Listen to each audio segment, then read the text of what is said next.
Good morning third year. आज इस spectroscopy के लेक्चर 6 में हम जो टॉपिक लेंगे वो है relative intensities of rotational spectral line, या इसको जो एग्ज़ाम में मैक्सवेल्स बोल्ट्जमैन डिस्ट्रीब्यूशन के नाम से भी पूछा जाता है।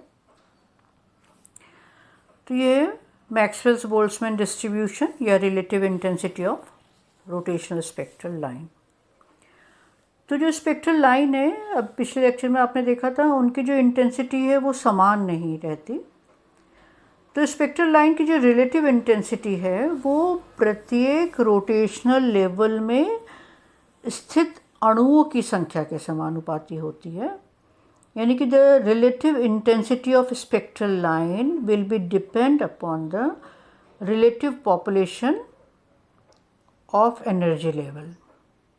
यहाँ हम कहें कि greater the population of the energy level, greater is the number of molecule that can be promoted to the next higher level, and hence greater is the intensity of the absorption.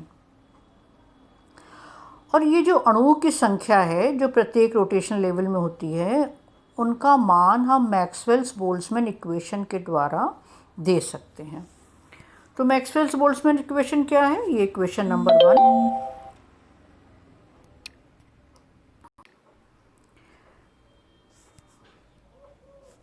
Nj upon N naught is equal to Gj upon G naught multiply by e to the power minus Ej upon Kt।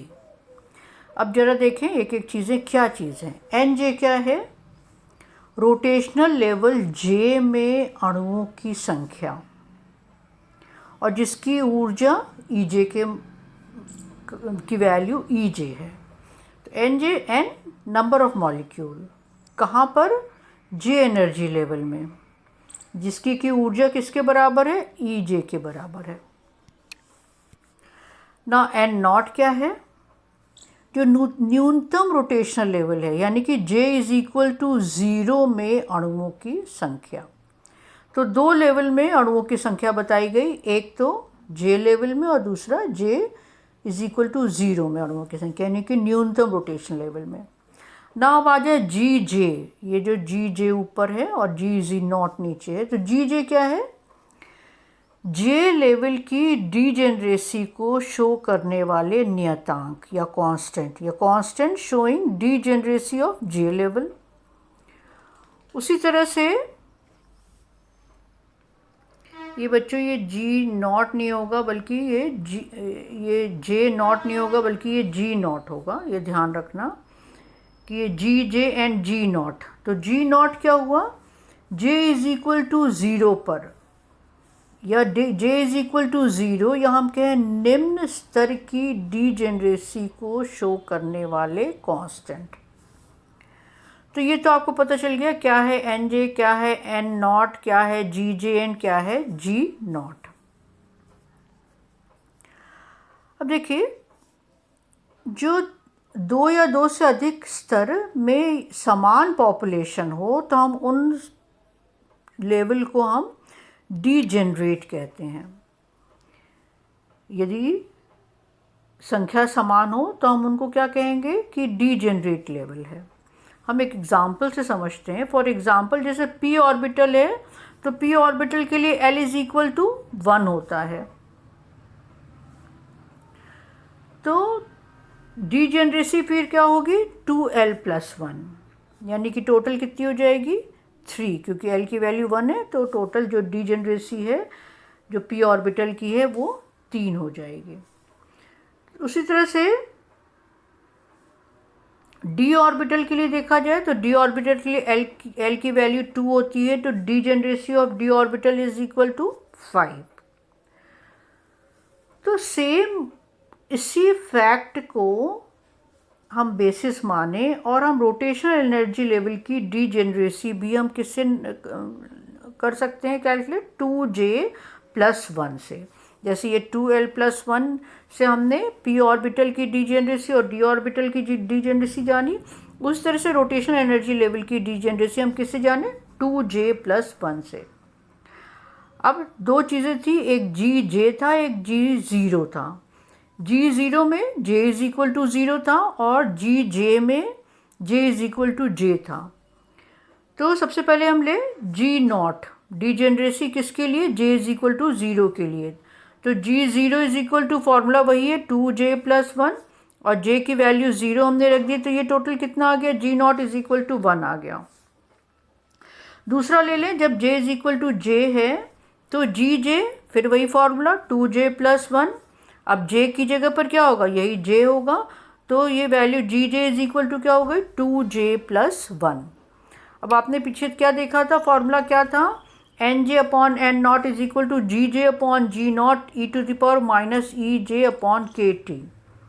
तो G0 की value क्या आ गई यहाँ पर 1 और Gj की value 2J + 1 आ गई।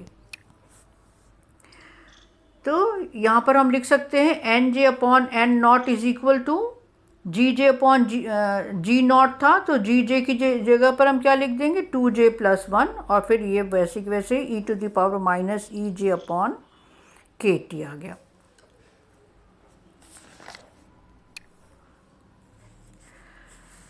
तो रिलेटिव पॉपुलेशन जो है किसी भी एनर्जी लेवल का, या हम कहें intensity of rotational level proportional to the product of two equation. कौन कौन सी इक्वेशन हो गई, एक तो आपकी ये जो 2J + 1 आ गई वो है इक्वेशन नंबर 1 और दूसरी है e⁻ej/kt। तो intensity is proportional to Nj/N0 is equal to क्या आ गया था, Gj/G0 की जगह हमने क्या लग दिया 2J + 1 और ये पहले से मौजूद था। तो Ej इज इक्वल टू होता है h nu and nu is equal to c/λ और lambda is equal to nu bar. तो ये हो गया hc और न्यू बार की वैल्यू हम पहले निकाल चुके हैं Bj + 1। तो Nj इंटेंसिटी जो कि Nj/N0 के बराबर है, तो Nj/N0 इज इक्वल टू क्या हुआ 2J + 1 e⁻, अब ये Ej माइनस जो ये Ej की वैल्यू हमने कहाँ से ली, यहाँ से ले ली, तो minus as it is hc Bj J + 1 और ये हो गया kt आ गया।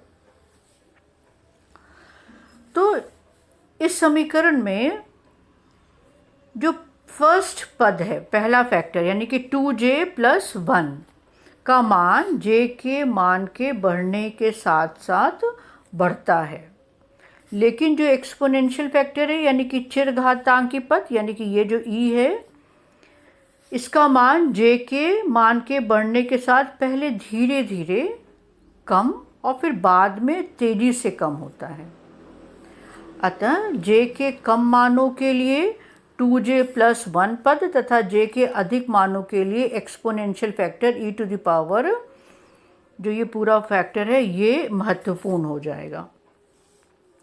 तो क्या होगा कि इस वजह से जो इंटेंसिटी है वो पहले धीरे धीरे बढ़ेगी, क्योंकि शुरुआत में 2J + 1 फैक्टर महत्वपूर्ण है और बाद में जैसे J की वैल्यू ज़्यादा होती जाएगी तो ये वाला फैक्टर ज़्यादा ओवरलैप करेगा, ज़्यादा महत्वपूर्ण हो जाएगा और तो ये वाले फैक्टर की वजह से क्या होती है, इंटेंसिटी कम होती जाएगी।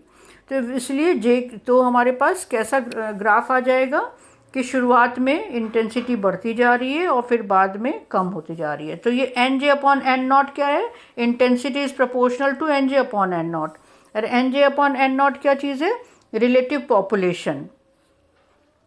तो यदि हम अगर हम ग्राफ प्लॉट करें बिटवीन रिलेटिव पॉपुलेशन यानी कि Nj/N0 versus J for a rigid diatomic molecule, तो हमें इस तरह का ग्राफ प्राप्त होता है और इस ग्राफ से स्पष्ट है कि रिलेटिव पॉपुलेशन या हम कहें इंटेंसिटी ऑफ ट्रांजिशन पहले बढ़ता है, एक मैक्सिमम उच्चतम वैल्यू आती है और फिर उसके बाद कम हो जाता है। तो ये लॉन्ग क्वेश्चन और शॉर्ट नोट्स दोनों में ही पूछे जाते हैं, मैक्सवेल्स डिस्ट्रीब्यूशन लॉ या रिलेटिव इंटेंसिटी के बारे में। आज बच्चों यहीं तक, नेक्स्ट टर्न पे आगे कंटिन्यू करेंगे। Thank you.